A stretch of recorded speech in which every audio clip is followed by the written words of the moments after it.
Selamat pagi, saudara-saudara semuanya. Jadi saya merasakan ada semacam blessing in disguise.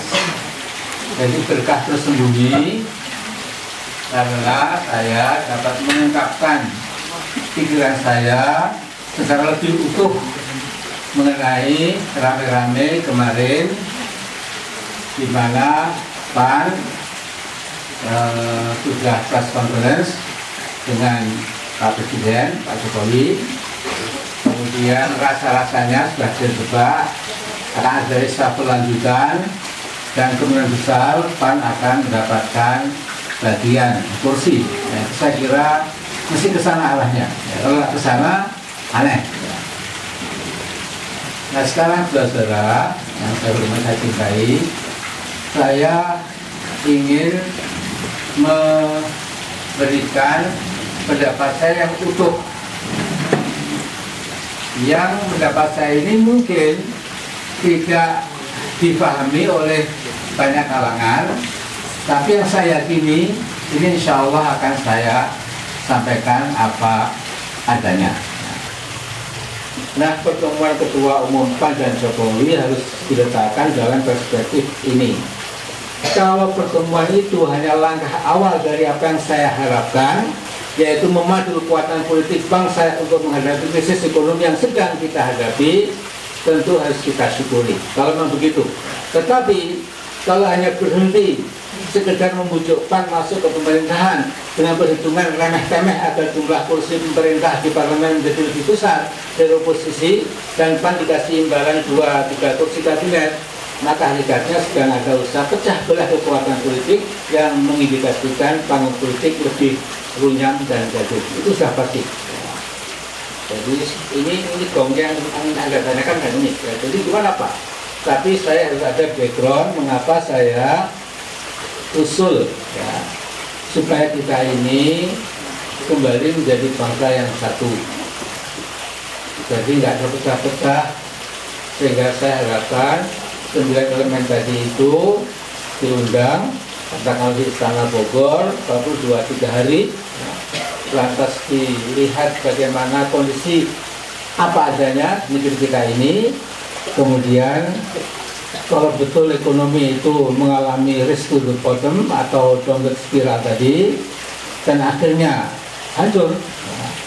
Tapi kalau politik kita solidified, united, integrated, ada kebersamaan, bangsa ini tidak perlu takut akan ikut lenyap. Kita tahu reshuffle jilid 1 tidak berdampak apa-apa. Jangan-jangan reshuffle kedua, kalau hanya tambah sulam dan tidak diletakkan dalam perspektif jangka panjang, bisa berakibat lebih buruk lagi.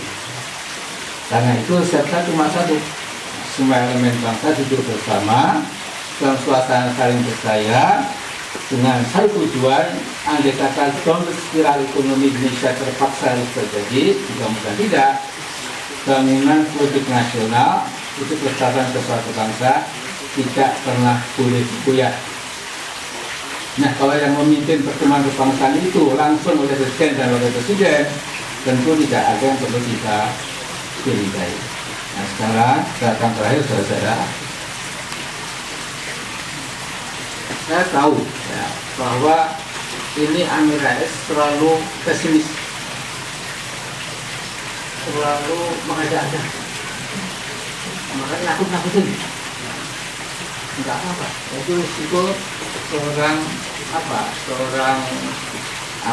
yang kasih peringatan.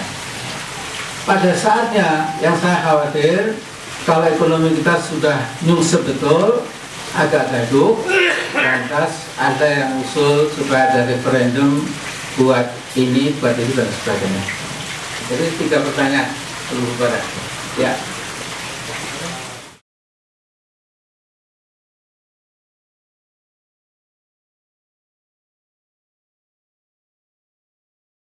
Jadi saya sudah diberitahu, ya, saya ingatkan ini adalah langkah jangka pendek Anda, tetapi harus menjadi starting point, ya, titik awal untuk menuju koalisi yang besar tadi.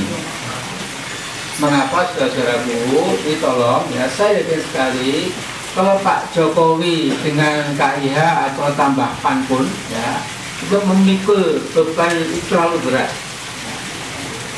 Jadi memang ada masalah loh, Pak Amin kalau semua masuk ke power dan semua sharing tanggung jawab, masa nggak ada yang di luar? Nah ini sistem apa ini? Dan sekalian, saya agak tahu demokrasi, saya agak tahu ya, insya Allah ya. Tetapi dalam keadaan yang kritis sekarang ini, kita menoleh pengalaman di negara lain supaya tidak menular ke kita. Ini kita perlukan kekuatan bersama. Pak Jokowi tidak sehebat Bung Karno itu pasti ya. Menangnya pun juga menang tipis dengan Pak Prabowo dulu ya. Justru karena hampir terbelah itu ada kepentingan objektif supaya tidak merasa di depan sendiri, apalagi menjadi katakanlah ya pejuang sendirian, karena saya tahu dan saya yakin masalahnya tidak semudah. Lainnya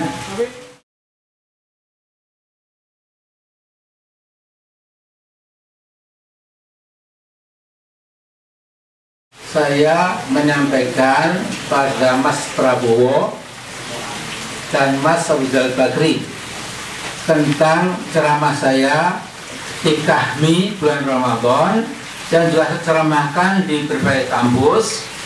Saya sampaikan intinya adalah mengapa kita tidak membuka komunikasi yang enak, yang menguntungkan.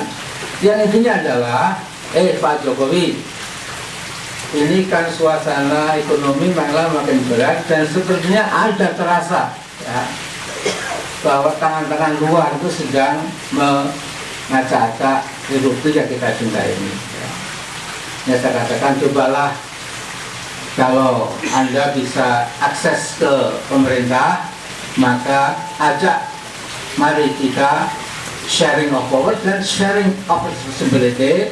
Itu pun kita tahu diri ya, tidak ingin meminta yang lebih dari bagian kita, tapi mari kita pikul bersama-sama. Nah kemudian Pak Prabowo ketemu Pak A, lantas Pak ARB ketemu Pak B ya. A itu bukan singkatan ya, apa, 2 orang ya. Tapi ternyata sementara kita belum perlu, jadi memang nggak perlu, jadi merasa masih cukup kuat. Nah kemudian saya konsisten ya. Saya insya Allah saya nggak punya lagi kepentingan, saya udah 72 tahun ya, ingin jadi menteri, jadi gubernur, jadi bupati, enggak ya. Cuma saya ingin sebelum I close my eyes for good ya, sebelum dipanggil malaikat itu ya, ini kita jangan mengikuti negara lain. Terus sekalian saya kasih tahu, memang kekuatan imperialis itu nggak ada trik manusianya ya. Ketika Amerika melakukan carpet bombing ya, puluhan juta rakyat Vietnam itu mati, itu ya biasalah, karena itu subhuman, cuma setengah manusia. Ketika bom-bom meledak di Afghanistan, di Irak, di Libya, itu tontonan yang menarik bagi masyarakat di barat itu. Wah, yaitu jutaan orang sudah pindah hijrah ke negara lain, mereka pada menangis bercucuran air mata. Jadi saya sekalian, jangan menyangka wah kalau Indonesia itu hebat Pak Amin. Apanya yang hebat? Ya, kita sama dengan mereka, kita pernah dijajah juga. Masa kita masih merasa nggak ada apa-apa itu.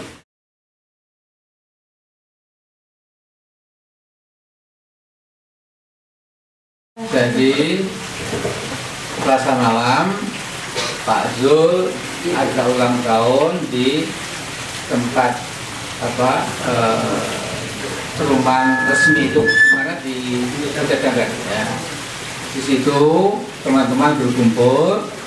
Nah lantas saya diajak masuk ke dalam tentang dia akan bertemu dengan Mas Jokowi. Kemudian tentu juga saya nggak usah diberitahu, tentu ada apa dan dapat apa itu adalah politiknya. Jadi saya katakan ini cek semuanya, kalau ini sebuah langkah awal ya, untuk menuju koalisi lebih gede, mengapa tidak? Kalau cuma hanya pantau dirangkul, namanya rangkulan maut, nanti malah lebih heboh lagi ya. Jadi saudara sekalian, saya takut ada usaha dari luar sudah memecah belah kita, terus kita sendiri juga masih memecah belah ke dalam ya. Jadi double pecah belah itu nggak bagus ya. Jadi saya pikir tidak ada salahnya kalau hanya ini tidak sampai ke koalisi yang lebih gede tadi, sebaiknya PAN menarik diri, tidak perlu malu.